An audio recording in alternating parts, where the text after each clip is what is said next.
อ้ทางขึ้นก็ชิวเพื่อนเชื่อมเข้าไปอันตรายโอ้ยพัฒนาเมื่อยเพื่อเอฟซีมันอยากเบิ่งบรรยากาศธรรมศาสตร์ของป่าเนาะทางละเบิ้ลขึ้นนะเบิ้งทาง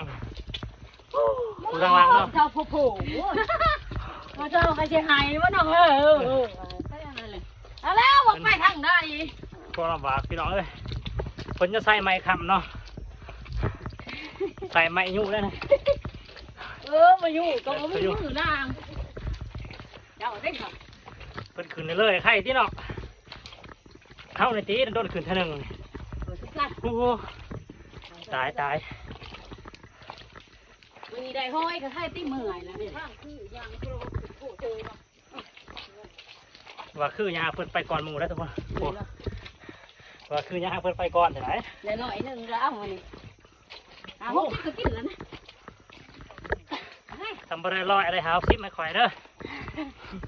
เดี๋ยวถ่ายตีนกูทำเรากับร้าน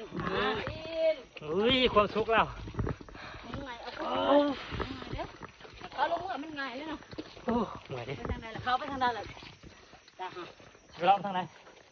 รับขุบไปจากข้างดีเราไปทางใดจ้ะเลยพัฒนาทำให้แม่นี่คุณเหนื่อยเนี่ยเขาอยากกินหอยโอ้ได้ใช่ปะหอยปักแดงถ้าอยากได้ล่ะถึงก็รับแล้วก็ข้ามรับแล้วโอ้ยานเกาะเนาะไปสนใจเพิ่นนี่โซดได้นี่ป่าเพิ่นก็แค่นางว่าย่านเพิ่นนี่น่าเดี๋ยวซีมาเก็บหอยทีใจเด็กเว้นถ่ายจะเด้อเว้นนะแท็กซี่น้องคำวันนี้ขนมข้อแล้วล่ะไปน่าไปทางไหนล่ะนี่ไปทางไหนเอาพี่น้องยางละมีเฮาก็มาพอเพราะกระหน่องเพิ่นมาพูดเนาะเลยว่าเจ็บเดี๋ยวเอาใหม่ใหญ่หัวไก่นี่นักแล้วพอก็เลยแดงเด้ลงเพชรย่างไปนับกันกับดักเด้ใหญ่เด้อกระเปิดเนาะเลยย่างไปนับกันกระเปิดนะเพิ่นนะนี่ชื่ออยู่ใช่ตู่ค่ะชื่อปั๊มโมเบลฮะแมนยี่ปั๊มมันนะตู่เบลโอ้ปีป้ายได้นี่